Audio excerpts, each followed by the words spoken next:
Dhanraj short hand and computer training academy उच्च एवं session न्यायालय स्टेनोग्राफर लीगल हिंदी डिक्टेशन कुल शब्द 720 प्रतिलेखन संख्या 8 गति 90 शब्द प्रति मिनट। We ready 3, 2, 1 start. अतः आवेदक ने खंड 1, 2, 54 घ के अनुसार मध्यस्थ की नियुक्ति के लिए चेन्नई स्थित मुख्य परियोजना प्रबंधक रेलवे विद्युतीकरण को संबोधित करते हुए प्रत्यर्थी को पुनः एक सूचना जारी की। आवेदक ने इस सूचना के पैराग्राफ 11 के माध्यम से एक मध्यस्थ के नाम का प्रस्ताव दिया, जिसकी नियुक्ति मध्यस्थ के रूप में की जानी है। पैरा वास्तविकता यह है कि प्रत्यर्थी ने कोई मध्यस्थ नियुक्त नहीं किया और आवेदकों को मध्यस्थों के किसी भी पैनल से मध्यस्थ नियुक्त करने का प्रस्ताव भी नहीं दिया। विराम। वास्तव में मुख्य अधिशासी अभियंता PSI द्वारा जारी की गई तारीख 22 जनवरी 2019 की संसूचना द्वारा आवेदक को सूचित किया कि उनके द्वारा तारीख 26 मई 2016 को कोई भी दावा प्रमाण पत्र जारी नहीं किया गया था।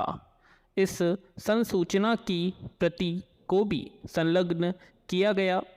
इसके अतिरिक्त यह उल्लेख भी किया गया कि तारीख 31 दिसंबर 2018 की सूचना इलाहाबाद के महाप्रबंधक को संबोधित की जानी चाहिए थी, चूँकि विवाद को केवल महाप्रबंधक द्वारा ही मध्यस्थम के लिए निर्दिष्ट किया जा सकता था।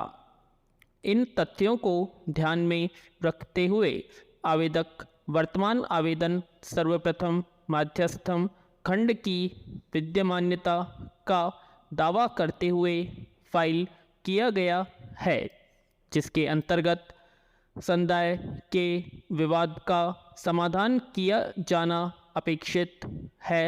पुनः यह दावा किया गया है कि आवेदक द्वारा समस्त प्रयास किए जाने के बावजूद और संपूर्ण प्रक्रिया का पालन किए जाने के बावजूद प्रत्यर्थी मध्यस्थम अधिकरण गठित करने में विफल रहे हैं और इसलिए यह न्यायालय अधिनियम की धारा 11 के निबंधनों के अनुसार स्वतंत्र मध्यस्थ नियुक्त कर सकता है।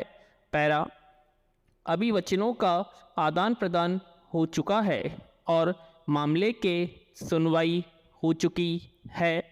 आरंभिक वर्तमान मामले की पोषणीयता के संबंध में आक्षेप उठाए गए हैं। इस संबंध में यह निवेदन किया गया है कि कार्य चेन्नई में निष्पादित हुआ था, यद्यपि प्रत्यर्थी मुख्यालय इलाहाबाद में स्थित है, तथापि वाद कारण का कोई भी भाग इलाहाबाद में उद्भूत नहीं हुआ था। संक्षेप में यह निवेदन किया गया कि इस न्यायालय को अधिनियम की धारा 11 के अधीन फाइल किए गए इस आवेदन पर विचार करने की क्षेत्रीय अधिकारिता प्राप्त नहीं है। पूर्वोक्त आरंभिक आक्षेप का उत्तर आवेदक के विद्वान काउंसिल द्वारा ब्राह्मणी रिवर पैलेस लिमिटेड बनाम कामाची इंडस्ट्रीज लिमिटेड वाले मामले में दिए गए नवीनतम विनिश्चय का अवलंब लेते हुए नहीं दिया गया है। पैरा जहां संविदा में न्यायालय की अधिकारिता किसी विशिष्ट स्थान पर विनिर्दिष्ट की गई हैं, तो केवल उसी स्थान पर स्थित न्यायालय को उस संविदा से उद्भूत होने वाले मामलों पर विचार करने की अधिकारिता होगी और पक्षों से यह प्रत्याशा की जाएगी कि वे अन्य सभी न्यायालयों की अधिकारिता को अपवर्जित कर देंगे। वर्तमान मामले में पक्ष इस बाबत सहमत हो गए हैं कि मध्यस्थम का स्थान भुवनेश्वर होगा। पक्षों के मध्य करार पर विचारोपरांत भुवनेश्वर को मध्यस्थम के स्थान के रूप में निश्चित करते हुए पक्षों का आशय यह है कि अन्य सभी न्यायालयों को अपवर्जित कर दिया जाए, जैसा कि स्वास्थ्य वाले मामले में अभी निर्धारित किया गया है। शब्दों जैसे कि अनन्य अधिकारिता केवल अकेले विनिश्चयात्मक शब्द नहीं है और इन शब्दों के कारण कोई तात्विक अंतर नहीं पड़ता। विराम।